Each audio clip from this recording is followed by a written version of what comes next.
Welcome to Springboard Studios' How-To series, where we talk about how to make healthcare more user-friendly. Each episode will cover a skill, process, or concept related to practical design thinking in healthcare, from abstract idea to its real-world impacts. Want to learn more about any given topic? Reach out to us at mgbspringboardstudio@mgb.org. Now, let's get started. Today, we're talking about something that might sound intimidating at first, how to pitch an idea. Now, if you're already thinking, I'm not an entrepreneur, I'm not innovative, or I've never pitched anything in my life, stay with me. A pitch is simply a clear, concise, and compelling way to share an idea so someone else gets it and cares. Believe it or not, you already do this all the time in both your personal and professional life.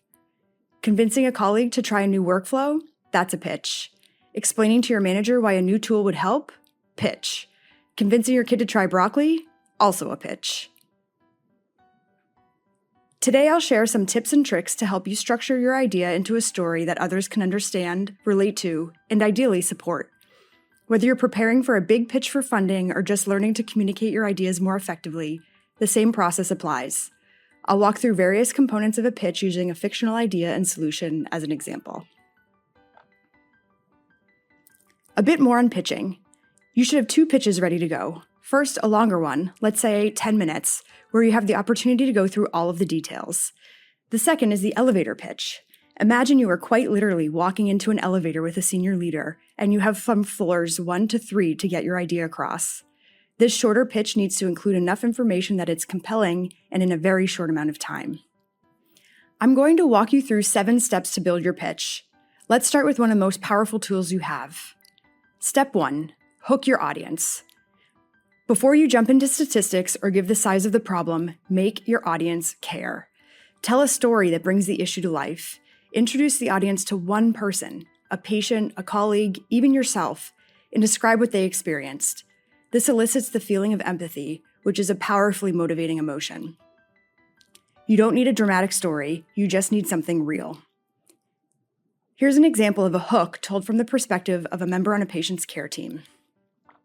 2 weeks ago, Susie was rushed to the emergency department and admitted to the hospital. She finally has good news that she is ready to discharge and is desperate to return to the comforts of home. However, Susie's adult child can't take the day off of work with such short notice, leaving Susie stuck at the hospital for an agonizing extra 8 hours. She is tired and frustrated. Those of us on the care team are also frustrated by this chaotic process, as well as knowing there is someone waiting in the emergency department for that bed. Once we feel the problem, then we're ready to hear the data behind it. Step 2. Describe the challenge. Now that we understand Susie's individual experience, expand on it. What's the bigger problem this story points to? Who else is affected? Where does it happen and how often? Quantify the challenge and its impact as much as possible. In this fictional example, you might say, delayed discharges affect over 200 patients a month at our site alone, and they lead to bottlenecks in admissions and frustrated care teams. These delayed discharges increase length of stay, which is costly to the health system and creates more of a backlog in the already crowded emergency department. Step 3. Share your solution.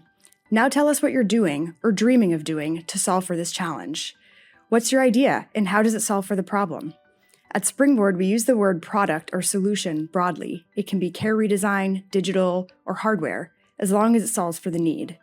You don't need a polished prototype, but you do need a clear explanation of how this solution solves for the challenge. In our fictional example, you might say, imagine a world where discharging from a hospital is like checking out of a hotel. The time is clearly communicated ahead of time to Susie, her caregiver, and the care team, and there is a clear process to follow. To achieve this, we plan to seek input from patients and care teams to understand the challenges they face now and build a workflow supported digitally to address these challenges and improve the discharge process for all. In this example, you notice that I made an analogous comparison to something most people are familiar with, checking out of a hotel. An analogous comparison is a good way to explain something unfamiliar and help your audience understand the solution you want to create and how it will work. Step 4. Paint a picture of impact. Imagine things go better than you could have imagined a year from now. What's changed? What does success look like? In our fictional example, you could say, A year from now, discharges are consistently happening 4 hours earlier. Patients are happier, length of stay decreases, beds open up faster, easing the capacity crisis in the emergency department, and our staff no longer feel like they're flying blind. We project this solution to save the health system $13 million a year. Then tell us how you'll know. What metrics will you track and how? Quantify the solution's potential impact, such as improved patient or provider experience, cost savings, cost avoidance, new revenue, quality metrics, etc. Step 5. Share your team and your plan. Who's helping you? Share any expertise, collaborators, mentors, even gaps you're trying to fill. You don't have to go this alone, and in fact, you shouldn't. Collective intelligence improves with diversity. Where are you now and what comes next? Have you already started testing your idea? Great. If not, outline the steps you'll take to test it. Name what support you'll need, what roadblocks might pop up, and how you plan to work through them. How much time do you and your team realistically have to work on this each month? Step 6. Identify your stakeholders. Stakeholders can be both key decision makers to advance your idea and end users who will use your solution. Who benefits from this solution? Who needs to approve or support it? And who's actually using it day to day? Include these stakeholders in the development process along the way to ensure your solution is tailored to meet their needs. In the end, this will make your solution more likely to be adopted and sustained for the long term. Step 7. Budget and support needs. You don't need a financial background for this part, but rather be able to answer, if you had $25,000 to bring this idea to life, how would you spend it? Would you use it for staff time, equipment, data support? It's okay if you need help refining this, just be thoughtful and realistic. So let's recap the 7 steps. Step 1, start with a hook, a real person or moment that brings the problem to life. Step 2, describe the challenge in broader terms, ideally with data.